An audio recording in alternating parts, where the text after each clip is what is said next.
안녕하세요. 달려라 경기 김혜진입니다. 매주 화요일 박병일 자동차 명장과 함께하는 시간이죠. 일반적으로 엔진의 성능 가운데 가장 중요하게 생각되는 것이 바로 출력이라고 볼 수가 있습니다. 신형차에 이 새로운 엔진이 장착됐다라고 한다면 몇 마력이냐라고 묻는 경우가 많은데요. 오늘 달려라 경기에서는 이 엔진의 출력과 관련해서 우리가 평소에 좀 잘 몰랐던 상식들을 살펴보는 시간 마련했습니다. 박병일 자동차 명장과 함께하겠습니다. 안녕하세요. 네, 안녕하세요. 네, 명장님, 이 엔진의 출력이라고 하면요. 정확하게 이게 무엇을 나타내는 건가요? 아마 대부분 사람들이 이 말이 나오면 중학교 때 과학 시간에 생각날 거예요. 네. 이게 뭐냐면 이제 마력이라는 얘기를 하는 건데 네. 출력이나 마력이나 같은 말을 쓰고 있는데 1초 동안에 75kg의 무게를 1m 끌어올 수 있는 힘, 이걸 우리는 출력이다, 이렇게 마력이다 이런 얘기 하는 거 아닙니까? 네. 자, 이것이 감이 안 잡히잖아요. 그렇죠. 사실 그래서 자동차 선택할 때 출력과 토크에 대해서 굉장히 고민이 많아요. 이 출력이 좋다는 얘기는 속도가 빠르다는 얘기입니다. 네. 속도가 빨리 갈 수 있다. 그래서 우리가 배기량이 작은 오토바이가 우리 승용차보다 더 빨리 가는 거잖아요. 그건 한마디로 출력이 회전수가 높단 말이죠. 회전수가 높으면 빨리 갈 수 있는 거예요. 그러니까 출력이 높다는 얘기는 결국은 빨리 갈 수 있는 거고, 출력이 낮으면 좀 빨리 못 간다, 이렇게 볼 수 있는 거죠. 그렇군요. 그럼 이 최고 출력, 좋은 엔진은 어느 정도의 출력을 내주는 엔진이 좀 좋은 엔진일까요? 네. 사실 출력이 많은 차가 어떻게 보면 차가 잘 나가고 빨리 갈 수 있기 때문에 좋은 차죠. 그런데 출력만 좋다고 되는 건 아니거든요. 출력과 토크와 연비화가 같이 복합적으로 이루어져야 돼요. 출력이 좋은데, 만약에 마력은 좋은데 토크가 작다라고 하면 언덕 같은 데 힘을 못 쓸 거 아니에요? 그렇죠. 이게 출력도 좋고 토크도 좋다. 그러면 빨리도 가고 힘도 세다. 이렇게 되는 거기 때문에 이 RPM대가 어느 영역에 있느냐가 이제 차를 좋은 차냐 아니냐를 평가합니다. 예를 들어서 지금은 없어졌는데 예전에 아카디아가 있었을 겁니다. 아카디아는 2200rpm이나 4000rpm이나 토크가 똑같았어요.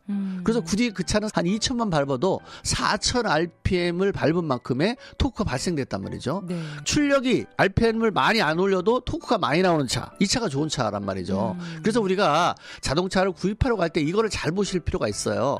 마력만 좋다고 되는 게 아니에요. 마력이 5200에 그 마력 나오는 차 있고 5800에 나오는 게 있고 6000에 나온다. 그러면 저 RPM에서, 그러니까 5200에서 5000rpm에서 토크가 나오는 차, 마력이 많이 나오는 차가 좋은 차란 말이죠. 근데 같은 마력이라도 6000rpm 때 나오는 마력하고 5000rpm 때 마력은 어디가 좋아요? 5000rpm가 좋은 거예요. 네. 근데 우리는 그런 거 생각 안 하고 몇 마력이에요? 이거만 물어보잖아요. 맞아요. 이 마력을 물어볼 때도 몇 RPM에서 몇 마력이 나오느냐, 이걸 이제 보는 게 중요한 거고, 또 이 출력이 마력이 높다 하더라도 이 토크가 몇 RPM부터 그 토크가 나오느냐, 이게 중요해요. 근데 이 토크가 만약에 나중에 나오잖아요. 한 4000rpm 때나 5000rpm 나온다면 그 토크는 별로 힘이 없는 거죠. 출력은 좋지만 힘도 없는 차가 되기 때문에, 그래서 우리가 출력과 토크를 같이 봐주고, 또 토크도 출력도 좋을 때 연비가 어디가 좋으냐, 몇 RPM 때 좋으냐, 이게 또 중요해요. 그래서 세 가지를 같이 봐야 되는 거지, 한 출력만 봐서는 안 되는 거고, 또 토크만 봐서도 안 되는 거고, 연비만 봐서도 안 되는 게 뭐냐면, 세 가지를 같이 보는 걸 뭐냐면 성능 곡선도 이래요. 그럼 우리가 차를 구입할 때 이걸 보면 되겠네요. 예전에 카다로크에 보면 성능 곡선도가 꼭 많이 나와 있었어요. 그래서 보여줬거든요. 근데 요새는 대부분의 자동차 구입할 때 성능 곡선도가 없어요. 왜 그럴까요? 보면은 이제 요새는 사람들이 상식을 많이 알아가지고 세 가지를 같이 보게 되잖아요. 출력과 토크와 연비를 같이 본단 말이죠. 근데 출력과 토크는 좋은데 연비가 떨어지네. 그럼 별로 안 좋은 차가, 또 매연이 많이 나올 수밖에 없는 차 아니냐라고 하고, 또 마력은 좋은데 토크가 낮은 데서 아니라 높은 RPM도 된다. 이 차는 좀 연비가 안 좋겠구나, 이런 생각을 하게 되거든요.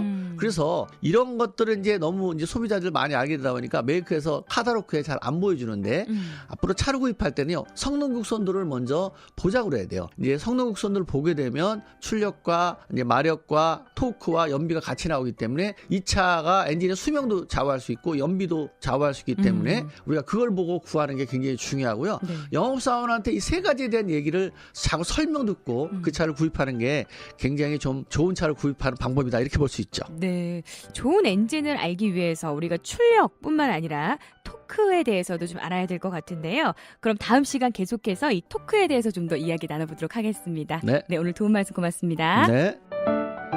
일자리 넘치는 안전하고 따뜻한 경기도 협찬 달려라 경기, 지금까지 진행의 김혜진이었습니다. 고맙습니다.